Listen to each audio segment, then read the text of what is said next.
Planet Earth is a living planet.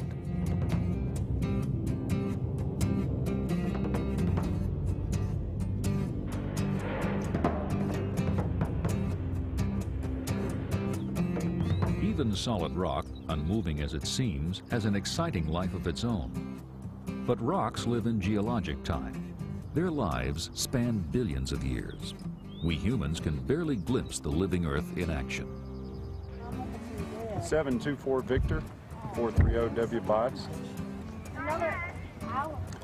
Yeah, can you give me an Old Faithful prediction, please? The next eruption is at 1:20 p.m. Copy, thank you. It's 1:20.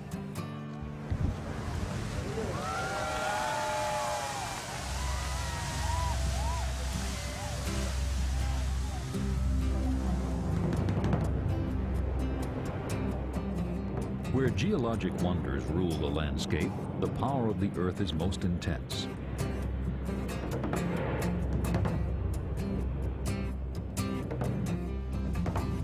We are drawn to these places.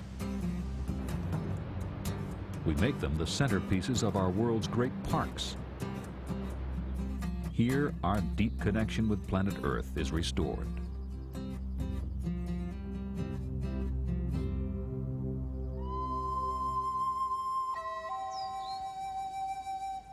The rocks we live on make up the Earth's outermost layer, its continental crust. In recent years, scientists have gained new insight into the nature of these rocks. This is their story. It is a new story to us, but it is really as ancient as the Earth itself.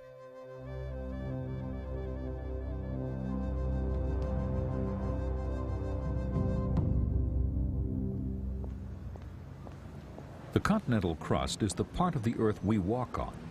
It is so familiar that we often take it for granted.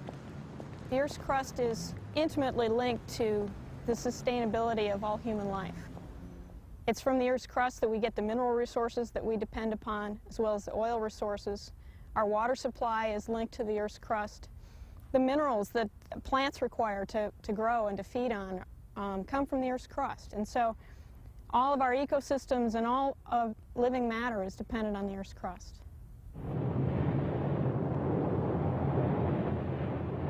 The Earth did not always have a hard crust. When the planet first formed about 4.5 billion years ago, its surface was a molten sea of fire. The Earth formed as part of the Big Bang. The big explosion resulted in the formation of our solar system. Mass was strewn out all through space. It began to accumulate together, and probably the initial Earth was a pretty hot, pretty inhospitable place, and probably initially fairly homogeneous.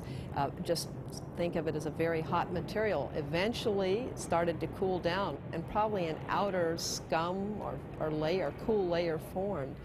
It wasn't until some form of plate tectonics began that we probably began to build continental crust. To get continental crust, some of the scum began to break off and fall down into the hotter interior part of the Earth. That probably began to melt. As it melted, the melt that came off was slightly different, a different kind of rock. It was probably lighter. It floated up to the scum, to the existing crust, and formed volcanoes.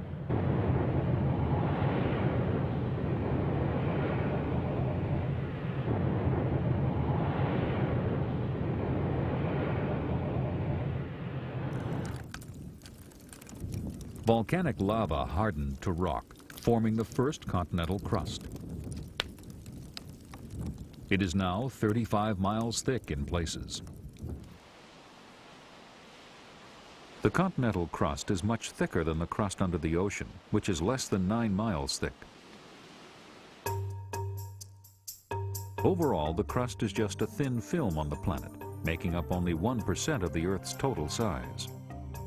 Below the crust is the mantle, which is made of denser, hotter rock. At the center of the Earth is the core, a sphere of iron that is half the total size of the planet. A real good way to think about the Earth's crust, I think a real good analogy is to think about an egg. And if you think of it, the shell of the egg is very thin in relationship to the size of the egg. And inside the egg, there's a clear white of the egg. You can think about that in a sense like the Earth's mantle. the second layer down. And in the middle of the egg is the yolk. And that's a lot like the Earth's core because it's about half the size of the egg is in the yolk.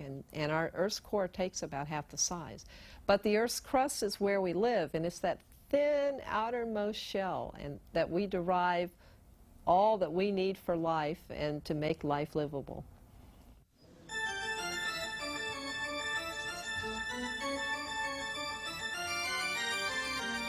Civilizations have been built with resources from the Earth's crust. Knowledge about the nature of the crust has been the keystone of this work.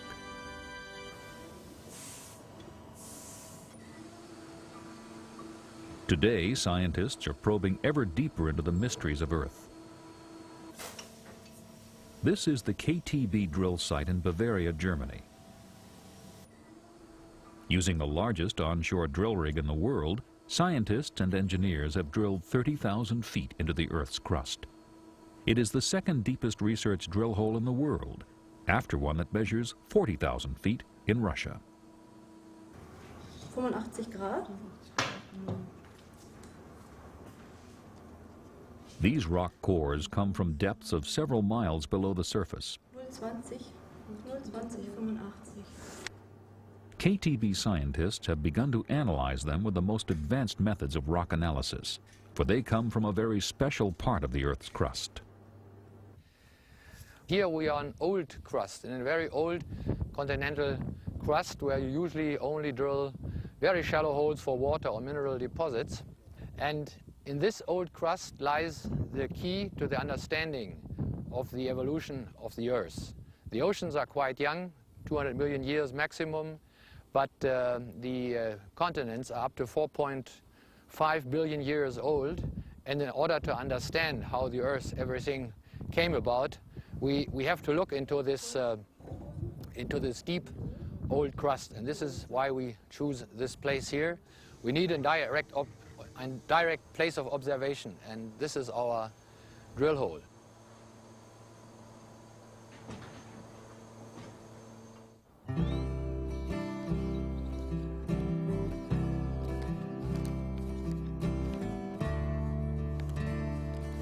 In a very few places, scientists can get to ancient rocks without the aid of special equipment. In the Beartooth Mountains of Montana, the rocks are right at the surface. Here in the Beartooths, we have some of the oldest rocks in the world. We have remnants of rocks that formed as old as 4 billion years ago.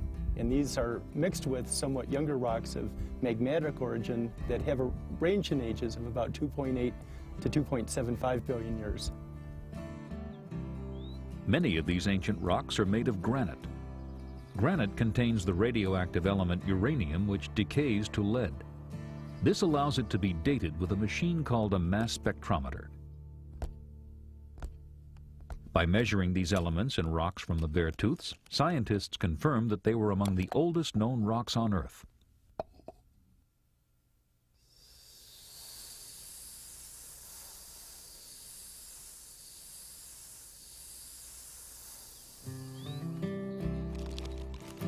The rocks in the Beartooths are 4 billion years old, but the Earth is 4.5 billion years of age. Why is the first 500 million years of the Earth's history missing from the rock record? The Earth's a dynamic planet, and we have competing processes in the form of plate tectonics driving the rock cycle, and we have processes at the surface of the Earth, the hydrologic cycle. And those two cycles conspire to wipe out the early history of the Earth. And so it's very rare to actually find pieces of rock that are actually this old.